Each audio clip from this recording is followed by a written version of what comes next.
Hello, this is Dr. Daniel Farkas, and I'm at Back to Health Natural Solutions in Troy, Michigan. And I want to give some updated information regarding inflammatory bowel disease, natural strategies for support that are effective for many, many people, and just give you some new information. It is August 2026, and I'll keep updating this as new info comes out. So even though ordinary medicine does great things for people with IBD, it can save lives, and that's so important. The problem is they don't really bring things back into healthy balance, nor do they spend the time or take the time, or they're not even afforded the time to teach patients how to care for themselves long-term with natural support. So even though they don't do so well in the bringing things into balance department, these are areas where we succeed. People who use alternative care and natural support in conjunction with necessary medical interventions. And there's two big reasons I feel why we succeed. Number one, there's advanced testing that you do at home. It's so convenient. That's available, that goes way beyond anything you're going to find in the ordinary medical setting. And these are things like at-home stool tests, at-home food tests, gene screenings too, and more. And again, this is all done so conveniently, but these, again, they're tests you won't find in ordinary medical settings. They test for what they test for. We test for what we test for. Number two, probably the thing that everybody wants, the reason why we succeed, is there is precise natural support available that is based on these advanced lab test results. And I want to talk now about things that we look for when we test that can drive the immune system or calm it down. And one is, I know you know this, there are trillions of bacteria that live in the gut, but understand that these bacteria, they are active and they signal to the brain and the immune system. They send electrical impulses up a nerve called the vagus nerve to the brain, and they also secrete things that get into the bloodstream that circulate around and influence the brain and immune system. So just imagine, trillions of bacteria have total power and authority and influence over the brain and immune system. So we want healthy, balanced bacteria, send in good news. But some bacteria promote inflammation. That's why I say don't guess, do a test. Don't guess, do a test.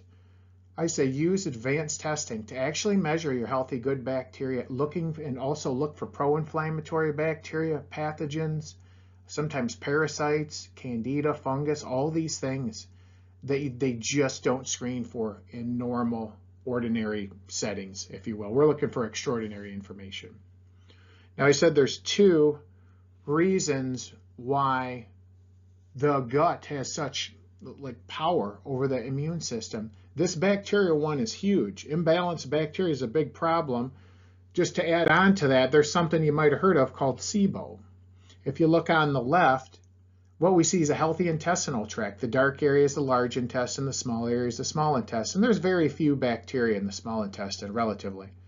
But when we look over on the right, there's something called SIBO, and that stands for small intestinal bacterial overgrowth. And what can happen is things can really get out of balance, really bad. This happens a lot if you use antacids like omeprazole or pantoprazole. Those are called PPI, proton pump inhibitor. Antacids, other forms of antacids, antibiotics, and stress can all drive this. And if this happens, look, you can just see how red it is. This just promotes more and more inflammation. So to summarize, bacteria are huge. They must be measured. We must measure the good bacteria, the pro-inflammatory bacteria, and for many people, we have to do specific home testing, which is convenient for SIBO to know for sure. Now, the second concept of how the gut's so influential on the brain and immune system is this thing that you've heard of probably called leaky gut. The inside lining of the small intestine is so important. It determines what gets to get into the bloodstream. It's supposed to keep obnoxious things out. But when it breaks down, when there's inflammation, when there's bad bacteria in there, when there's imbalance and chaos in there, when we're running the wrong food through our system, the gut wall can break down, and then it becomes a free-for-all. Just imagine no barrier. Everything and anything can get into the bloodstream. Even things that are hard to avoid, like pesticides, plastics, beauty, hygiene products, food colorings, dyes, water pollution, all those things. They sneak into the bloodstream and they annoy the immune system and they activate the brain. Now just imagine the effect severely imbalanced bacteria and some severe leaky gut has on the brain and immune system. It really frightens them. It really frightens them, and it makes them respond defensively frequently with inflammation. So this is something else I say, don't guess, do a test. Looking for indicators of this is so crucial, and that's a part of that stool test that I love doing. It's so revealing. It's brilliant, brilliant. Now know this too. If you have breakdown in the lining of the wall of your gut, this is where food sensitivities can oftentimes come from. And now these are a little different than allergies, but they affect your body in a not great way. These things can trigger a bigger inflammatory burden on your gut and just annoy your immune system further. So some people wonder, what food should I have? I know I should avoid this. I know I should avoid that. They're just kind of lost. These tests can give indicators about what foods we could consider temporarily removing from someone's diet while we heal up their gut, while we get their bacteria in order. And then gratefully, we're able to rotate foods, usually, back into their diet and open it back up. But just understand, this is something else worth looking at. And this is found with a simple home test. Real easy, poke your finger, doesn't even hurt. All this information is so powerful. It helps us put together a solid strategy that's personalized for all of our clients to get these things in order, in addition to the what I feel are crucial lifestyle recommendations. Just major do's and don'ts about diet, about sleep, and about stress and exercise. And those things really, really, really go a long way. Now, I mentioned about this vagus nerve. This is the wire communication between the brain and the gut. What I love doing with clients too as well, and I think this is crucial if you have an IBD diagnosis, is to do a vagus nerve assessment. This is done easy at home. It takes about 5 minutes, the way we do it. And it just screens you to see if you can do simple things like gargling water for 30 seconds, holding your breath for a minute, some simple balance exercises, and a simple brain teaser. And when IBD people, when they fail this test, it's not like they have nerve or brain damage, but just imagine, see this connection between the brain and the gut? Imagine if those are like strings of a violin. And the violin's not damaged, it's just out of tune. You can tune and tone the system back up so that the brain and the gut can start to communicate again. Just like a couple in a good, deep relationship, they need to communicate. This is something frequently that goes wrong with people, and it drives their stress up really, really bad.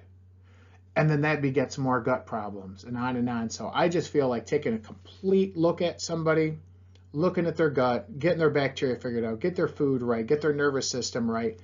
And remember, all this is done naturally. The simple vagus nerve exercises that clients do, they're easy and they're fun, they're free, and they just take a couple minutes a day. I like them. Just to understand this, when bacteria are way out of balance, when leaky gut is rampant, when the vagus nerve is very, very out of tune, out of tone, the immune system will do its best to try to adapt to a confusing situation, and oftentimes it will just go into inflammation mode. It'll attack the gut, it can attack the skin, it can attack the joints. There's about 80 locations in the body that a wayward, confused, fatigued, annoyed immune system can attack.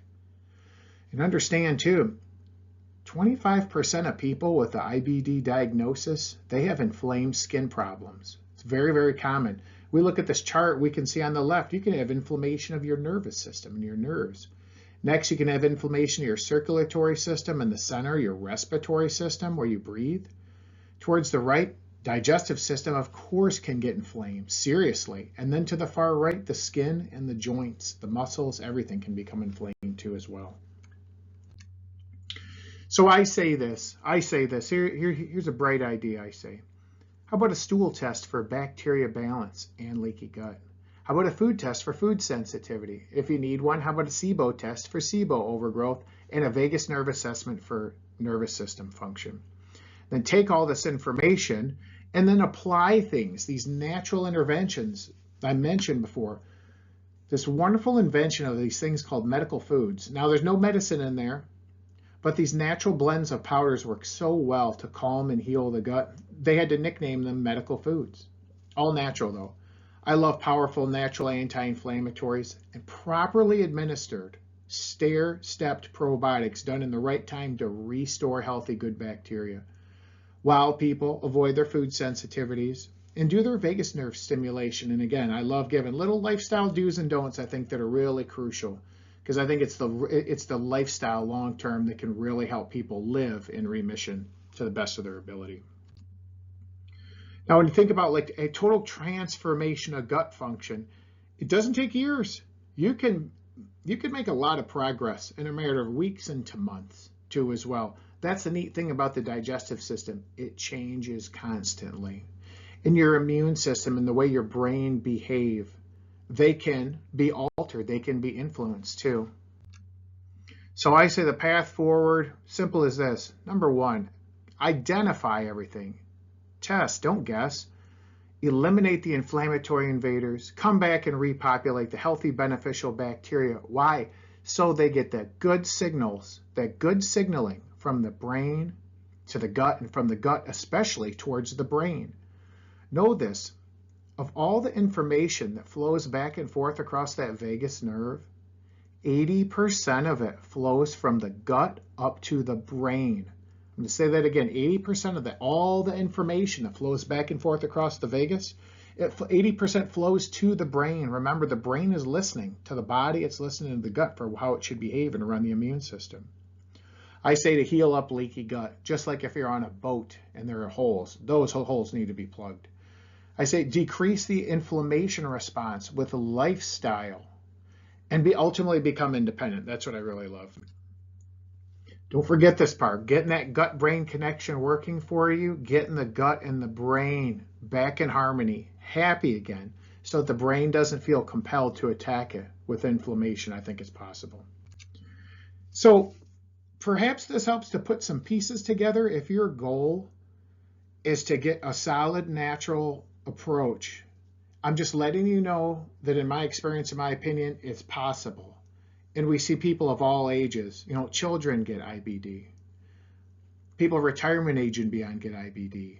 The pain, the inflammation, the constant watery diarrhea, the worry about what can happen if it's left untreated or not handled properly, its propensity to evolve into things like cancer. All of these things, they weigh heavily on people's minds. But I have found after doing this and doing this type of work since 2004, that if you get some solid information and a solid plan in place that's personalized for you, we see good things happen. And that's my goal for everybody. I want everybody to get back to health.